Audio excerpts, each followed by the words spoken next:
भारत का राष्ट्रीय ग्रंथालय संघ ग्रंथालय को ही पुस्तकालय कहते हैं, पोथी घर कहते हैं, लाइब्रेरी भी कहते हैं। तो भारत का राष्ट्रीय ग्रंथालय यानी नेशनल लाइब्रेरी संघ कौन सा है? तो भारत का जो राष्ट्रीय ग्रंथालय संघ है उसका नाम है ILA, इंडियन लाइब्रेरी एसोसिएशन यानी भारतीय पुस्तकालय संघ। इंडियन लाइब्रेरी एसोसिएशन यानी भारतीय पुस्तकालय संघ भारत का राष्ट्रीय ग्रंथालय पुस्तकालय संघ है। ILA की स्थापना 1933 में किया गया था, कोलकाता में किया गया था, लेकिन वर्तमान सितंबर 2025 में इसका मुख्यालय जो है वो आपका मुखर्जी नगर नई दिल्ली में है। जब बने थे उस टाइम तो AC वुलर इसके प्रथम जो चेयरमैन होते हैं वो थे फिनेमो थॉमस, ठीक है, ये सब है। तो लेकिन भारत का प्रथम पुस्तकालय संघ जो है वो ILA है। लेकिन ILA से पहले भी एक पुस्तकालय संघ बना था 1914 में, Andhra Pradesh library association. Andhra Pradesh library association ये 1914 में बना था। ये भारत मतलब ये पहले बना था। तो आंध्र प्रदेश लाइब्रेरी एसोसिएशन जो है ना वो इयांकी वेंकटा रमनिया के प्रयास से बना गया था। इयांकी वेंकटा रमनिया को पुस्तकालय विज्ञान के क्षेत्र में पद्मश्री अवार्ड मिल चुका है। साथ ही साथ इयांकी वेंकटा रमनिया को पुस्तकालयों का राजकुमार कहते हैं। जितना भी मैं आपको एक्स्ट्रा फैक्ट बता रहा हूँ इसको अपने कॉपी में ज़रूर नोट डाउन कीजिए। एग्ज़ाम में ये सब आएगा, हल्का में इसको मत लीजिएगा। तो जितने एक्स्ट्रा फैक्ट बताया उन सबको आप ज़रूर कॉपी में नोट डाउन ज़रूर कर लीजिए, ठीक है। तो ये सब आप जान लीजिए। और विश्व का सबसे बड़ा पुस्तकालय संघ जो है वो ALA है, अमेरिकन लाइब्रेरी एसोसिएशन, जो 1876 में बना था, ठीक है, फिलाडेल्फिया में। लेकिन वर्तमान में ALA का मुख्यालय शिकागो में है, अमेरिका के शिकागो में। तो ये हो गया। बिहार में जन ग्रंथालय अधिनियम, जन ग्रंथालय मतलब पब्लिक लाइब्रेरी अधिनियम, लेजिस्लेशन, अधिनियम को ही लेजिस्लेशन कहते हैं। पब्लिक लाइब्रेरी कहिए, चाहे सार्वजनिक पुस्तकालय कहिए, चाहे जन पुस्तकालय कहिए, ग्रंथालय कहिए, पोथीघर कहिए, किताबघर कहिए, अधिनियम को लेजिस्लेशन कहा जाता है इंग्लिश में। तो बिहार में जन ग्रंथालय अधिनियम कब लागू हुआ था? तो 2008 में बिहार में पुस्तकालय अधिनियम लागू किया गया था। अब तक कुल 20 राज्यों में पुस्तकालय अधिनियम यानी लाइब्रेरी लेजिस्लेशन लागू किया जा चुका है। सबसे पहले 1948 में मद्रास मतलब तमिलनाडु में सबसे पहले पुस्तकालय अधिनियम लागू किया गया था, और वो भी रंगनाथन के प्रयास से। लेटेस्ट जो है सबसे अंत में हमको लगता है अरुणाचल प्रदेश में भी लागू किया गया है पुस्तकालय अधिनियम 2009 में। तो ये भी ध्यान दीजिए। सबसे पहले 1948 में मद्रास तमिलनाडु में पुस्तकालय अधिनियम पास हुआ था, ये रंगनाथन के प्रयासों से। चूँकि मद्रास यूनिवर्सिटी जो है उसमें रंगनाथन क्या थे, लाइब्रेरियन थे। तो इन सब चीज़ों को आप ध्यान दीजिएगा। नेक्स्ट, आइजिलिक क्या काम करता है? आइजिलिक का मतलब होता है Indian association of special library and information centre. Indian association of special libraries and information centre, ये आइजिलिक का फुल फॉर्म होता है। ये विशिष्ट पुस्तकालय मतलब स्पेशल लाइब्रेरी। देखिए, लाइब्रेरी जनरली 3 या 4 टाइप का लाइब्रेरी होता है। लाइब्रेरी, पहला जो लाइब्रेरी है वो है सार्वजनिक पुस्तकालय यानी पब्लिक लाइब्रेरी यानी जन लाइब्रेरी, ये पहला लाइब्रेरी है। दूसरा लाइब्रेरी का प्रकार है शैक्षणिक पुस्तकालय। शैक्षणिक पुस्तकालय को ही एकेडमिक लाइब्रेरी कहते हैं। तो एकेडमिक लाइब्रेरी भी 3 टाइप का होता है, स्कूल का लाइब्रेरी, कॉलेज का लाइब्रेरी और यूनिवर्सिटी का लाइब्रेरी। ये एकेडमिक लाइब्रेरी यानी शैक्षणिक लाइब्रेरी का 3 टाइप है। तीसरा लाइब्रेरी है वो है स्पेशल लाइब्रेरी यानी विशिष्ट लाइब्रेरी, ये होता है। तो आइजिलिक जो है ना ये विशिष्ट लाइब्रेरी, स्पेशल लाइब्रेरी के विकास के लिए काम करता है। जैसे मान लीजिए जेल का पुस्तकालय है वो विशिष्ट लाइब्रेरी में आएगा, इंजीनियरिंग कॉलेज का लाइब्रेरी है वो विशिष्ट लाइब्रेरी में आएगा, मेडिकल कॉलेज का जो लाइब्रेरी है वो भी विशिष्ट लाइब्रेरी में आएगा, ठीक है। अंधे कॉलेज ब्लाइंड लाइब्रेरी जो है, जो अंधे कॉलेज को भी होता है, वो भी विशिष्ट लाइब्रेरी में आएगा, स्पेशल लाइब्रेरी में। तो स्पेशल लाइब्रेरी का इनकम का मेन सोर्स क्या है? उनका पेरेंट्स बॉडी। जैसे मान लीजिए मेडिकल कॉलेज का लाइब्रेरी है, तो उसको इनकम कहाँ से होगा? जो मेडिकल कॉलेज को मिलेगा उसी में से उसको दिया जाएगा, तो उसका पैतृक जो होता है उसी से वो मिलता है। आइजिलिक का जो स्थापना किया गया था वो 3 सितंबर 1955 को किया गया था। कोलकाता में इसका हेड क्वार्टर है आइजिलिक का। आइजिलिक का हेड क्वार्टर कोलकाता में 3 सितंबर 1955 को आइजिलिक की स्थापना किया गया था। एस.एल. वोरा इसके चेयरमैन थे उस टाइम पर, प्रथम टाइम में। कोलकाता में भी इसका मुख्यालय है आइजिलिक का, ठीक है। उसके बाद है IATLIS। IATLIS मतलब आइटिलिस। आइटिलिस क्या काम करता है भाई? तो आइटिलिस जो है ना, वो पुस्तकालय जो टीचर होते हैं, लाइब्रेरी टीचर, उनका ये संघ है, उनके लिए ये काम करता है। तो आइटिलिस का फुल फॉर्म क्या होता है? Indian association of teacher library and information science. Indian association of teacher library and information science, ये लाइब्रेरी साइंस के टीचरों का संघ है, उनके विकास के लिए काम करता है। और ये 1969 में बना था आइटिलिस। आइटिलिस 1969 में आइटिलिस बना था। पाटियाला पंजाब में इसका हेड क्वार्टर है। पाटियाला पंजाब में इसका हेड क्वार्टर है आइटिलिस का। नेक्स्ट, रंगनाथन की प्रथम पोथी यानी फर्स्ट बुक, प्रथम किताब कौन थी? रंगनाथन की जो प्रथम बुक है ना, वो पुस्तकालय विज्ञान के 5 सूत्र जो है, जो 1931 में आया था, ठीक है। इस पुस्तक में उन्होंने पुस्तकालय विज्ञान के 5 सूत्र बताया है। पहला सूत्र जो है, आपको 5 सूत्र याद होना चाहिए, ये प्रत्येक पाठक को उसका पुस्तक मिले, ये सब है। पहला जो है रूल पुस्तकालय विज्ञान का कि पुस्तकें उपयोग के लिए है। दूसरा जो है प्रत्येक पाठक को पुस्तक मिले। तीसरा प्रत्येक पुस्तक को पाठक मिले। चौथा जो है पाठक का समय बचाए। पांचवा जो है पुस्तकालय एक वर्धनशील संस्था है, पुस्तकालय एक विकास करने वाला संस्था है। तो ये 5 सूत्र इसमें बताया था रंगनाथन ने। 1931 में पहली बार बुक आया था, लेकिन इस बुक का प्रतिपादन लिखने का काम 1924 में किया गया था। 1928 में इसका प्रतिपादन किया गया था, ठीक है, मीनाक्षी कॉलेज अन्नामलाई में। इसका भूमिका PS शिवस्वामी अय्यर लिखे हुए हैं, ये सभी याद रखिएगा। WCBCR भी इन पर पुस्तकालय विज्ञान के 5 सूत्र के साथ प्रस्तावना लिखे हुए हैं, एक बार चेक कर लीजिएगा।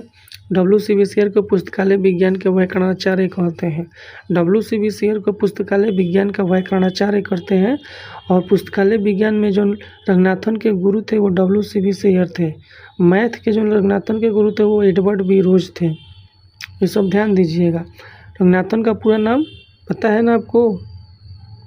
सियाली रामामित रंगनाथन अय्यर है। सियाली उनके गांव का नाम है, ठीक है। रामामृत आपको पता है ना, उनके पिताजी का नाम है। रंगनाथन उनका नाम है, अय्यर उनका टाइटल है। उनकी 2 पत्नी थी, रुक्मणी और शारदा। रुक्मणी प्रथम पत्नी थी, शारदा उनकी दूसरी पत्नी थी। शारदा के नाम पर उन्होंने SRELS बनाया था, Sarada Ranganathan endowment and library science. Sarada Ranganathan endowment and library science. पुस्तकालय विज्ञान में जितना भी रंगनाथन ने बुक लिखा है, सबका कॉपीराइट SRELS के पास ही है। MLA मद्रास लाइब्रेरी एसोसिएशन ने ही पुस्तकालय विज्ञान के 5 सूत्रों को ये प्रकाशित किया। UGC की औपचारिक स्थापना कब किया गया था, यानी ऑफिशियल इसकी स्थापना कब किया गया था? इसमें बहुत कन्फ्यूजन है। जो मौलाना अबुल कलाम आज़ाद थे, प्रथम इंडिया के शिक्षा मंत्री, उन्होंने शुरुआत UGC के 1953 में ही हो गया था, लेकिन ऑफिशियल जो स्थापना है वो 1956 में किया गया था। तो आप अपना ऑप्शन में देख लीजिएगा, ऑप्शन में अगर 1956 नहीं दिया, 1953 दिया तो वही सही होगा, ठीक है। और वर्तमान सितंबर 2025 में UGC का जो चेयरमैन है वो M जगदीश कुमार है, ठीक है। ये विश्वविद्यालय पुस्तकालयों के लिए ये काम करता है UGC, ठीक है। UGC का अपना एक इनफ्लिबनेट है। मार्च 1991 में इंफॉर्मेशन एंड लाइब्रेरी सेंटर इनफ्लिबनेट की स्थापना किया गया था, जो विश्वविद्यालय पुस्तकालयों के नेटवर्किंग का काम करता है। इनफ्लिबनेट मार्च 1991 में स्थापना किया गया था इनफ्लिबनेट का। इन्फोसिटी गांधीनगर में उसका हेड क्वार्टर है इनफ्लिबनेट का। नेक्स्ट, यूजर एजुकेशन यानी पाठक शिक्षा का काम क्या है? पाठक शिक्षा का काम क्या है? रंगनाथन ने त्रिमूर्ति दिया था, पाठक, स्टाफ, ये सब। तो इनका काम है जो लाइब्रेरी में पाठक आते हैं उनको लाइब्रेरी ग्रंथालय से रूबरू करना, ट्रेंड करना लाइब्रेरी से। यूजर एजुकेशन यानी पाठक का ये काम होता है। ये पुस्तकालय शेष यानी लाइब्रेरी शेष, ठीक है। पुस्तकालय उपकर ये क्या है? तो पुस्तकालयों में जो यूज कीजिएगा तो जो टैक्स देना होता है वही पुस्तकालय उपकर होता है। जो सार्वजनिक पुस्तकालय को देना होता है यानी पब्लिक लाइब्रेरी यानी जन पुस्तकालय को देना होता है। अब तक कुल 5 राज्यों में पुस्तकालय शेष लिया जाता है। हरियाणा में लिया जाता है, तमिलनाडु में लिया जाता है, आंध्रा में, केरला में, कर्नाटका में। इन सब राज्यों में पुस्तकालय शेष यानी पुस्तकालय उपकर सार्वजनिक पुस्तकालय से लिया जाता है। और सार्वजनिक पुस्तकालय का इनकम का भी मेन सोर्स यही है, लाइब्रेरी शेष। सरकार से मिलने वाला टैक्स टिक नहीं लगाइएगा, जो लाइब्रेरी शेष होता है ना वही सार्वजनिक पुस्तकालय का इनकम का मेन सोर्स है। तो आप लोग लगाते हैं कि सरकार से मिलने वाला जो धन है वो उसका मेन सोर्स है, वो नहीं है। एग्जैक्ट आंसर ये होगा लाइब्रेरी शेष, जो सिर्फ और सिर्फ सार्वजनिक यानी जन पुस्तकालय से लिया जाता है।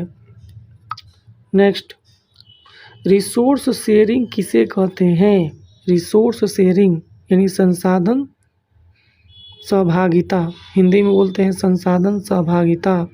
किसे कहते हैं? जब एक लाइब्रेरी जो है दूसरे लाइब्रेरी को अपना सामान देती है चाहे लेती है, आपस में आदान प्रदान करते हैं। इसको कोई बुक चाहिए उसमें से मिल गया, उसको बुक चाहिए ये दे दिया। तो आपस में जो भी लाइब्रेरी रिसोर्स अपने संसाधन का शेयरिंग करते हैं वही रिसोर्स शेयरिंग कहलाता है, ठीक है। इसको पुस्तकालय संसाधन एक होता है ILL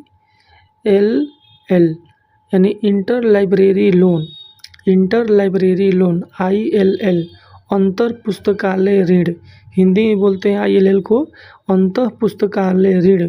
इसका मतलब क्या हुआ कि मान लीजिए आपका जो लाइब्रेरी है, आपके लाइब्रेरी में कोई बुक नहीं है, तो आप बगल के किसी कॉलेज से लाइब्रेरी से वो बुक उधार लेके चले आए, ठीक है, अपने पाठक को देने के लिए 10 दिन के लिए उधार लेके चले आए, वही ILL होता है, इंटर लाइब्रेरी लोन, अंतर पुस्तकालय ऋण कहलाता है। विश्व का सबसे बड़ा पुस्तकालय संघ कौन है? तो विश्व का फर्स्ट और प्रथम पुस्तकालय संघ और सबसे बड़ा भी जो है वो ALA है, अमेरिकन लाइब्रेरी एसोसिएशन, जो 1876 में बना था मेलविल डेवी के प्रयासों से। मेलविल डेवी को वर्ल्ड लेवल पर पुस्तकालय विज्ञान का जनक कहते हैं, लेकिन इंडिया में पुस्तकालय विज्ञान का जनक एस रंगनाथन है। इनको मोरिस गायर जो थे पुस्तकालय विज्ञान के जनक की उपाधि दिए थे। तो मेलविल डेवी इसके थे। ALA सबसे बड़ा है। वर्तमान में ALA का मुख्यालय शिकागो में है। जब बना था उस टाइम फिलाडेल्फिया में था, लेकिन वर्तमान 2025 में उसका मुख्यालय शिकागो अमेरिका में है। इस बात को आप ध्यान दीजिएगा। मेलविल डेवी का जन्म तथा मृत्यु कब हुआ था, ये बात को ध्यान दीजिए। मेलविल डेवी पुस्तकालय विज्ञान के जनक है वर्ल्ड लेवल पर, लेकिन इंडिया में पुस्तकालय विज्ञान के जनक एस रंगनाथन है। एस रंगनाथन से 50-60 साल पहले ही मेलविल डेवी ने अपना सारा काम कर दिया था। मेलविल डेवी ने DDC बनाया है, डेवी डेसिमल क्लासिफिकेशन। DDC का 19वां एडिशन आपके सिलेबस में चलता है, जो 12-15 हज़ार का बुक है, जान लीजिए। तो मेलविल डेवी का जन्म 10 सितंबर 1851 को हुआ था, मृत्यु 26 दिसंबर 1931 को हुआ था। और 1931 में ही रंगनाथन का प्रथम बुक आया है 5 लॉ ऑफ लाइब्रेरी साइंस, पुस्तकालय विज्ञान के 5 सूत्र। तो इसी से आप अंदाजा लगा लीजिए कि मेलविल डेवी कितने पहले पुस्तकालय विज्ञान के लिए काम करते थे, समझे। इन्होंने एक स्कूल चलाता था लाइब्रेरी इकोनॉमी के नाम से। इफला क्या है? तो international federation of library association and institution. IFLA का फुल फॉर्म होता है international federation of library association and institution. ये इफला का फुल फॉर्म है। इफला जो है वो पुस्तकालय विज्ञान के जो संघ है ना, उसका संघों का ये संघ है, महासंघ है इफला जब बना था 30 सितंबर 1927 को इफला का स्थापना किया गया था। 1927 में जब ये बना था तब एडिनबर्ग स्कॉटलैंड यूके में इसकी स्थापना किया गया था। लेकिन वर्तमान 2025 में इसका जो हेड क्वार्टर है वह द हेग नीदरलैंड में है। द हेग नीदरलैंड में इफ्ला का हेड क्वार्टर है। ठीक है, इफ्ला का हर एक साल सम्मेलन होता है। वर्तमान 2025 में इफ्ला का जो सम्मेलन हो रहा है वो अस्ताना कजाकिस्तान में हो रहा है। वर्तमान 2025 में जो इफ्ला का सम्मेलन हो रहा है वो अस्ताना कजाकिस्तान में हो रहा है। ठीक है, और जो लोग भी बिलीज का डोल का एग्ज़ाम दे रहे हैं मौलाना मजूलक में, उनके लिए ये जो गाइड है ना टेस्ट सीरीज वाला, ये जो टेस्ट सीरीज का जो वीडियो है, पूरा वीडियो मेरे चैनल पे जाके देखिए, पूरा के पूरा देखिए, टेस्ट सीरीज 1 से लेकर के अब तक का। इसका नोट्स बनाना चाहता बना लीजिए, क्योंकि इसी टेस्ट सीरीज से सारा आपका ऑब्जेक्टिव सॉल्व हो जाएगा 5 थ्योरी पेपर का।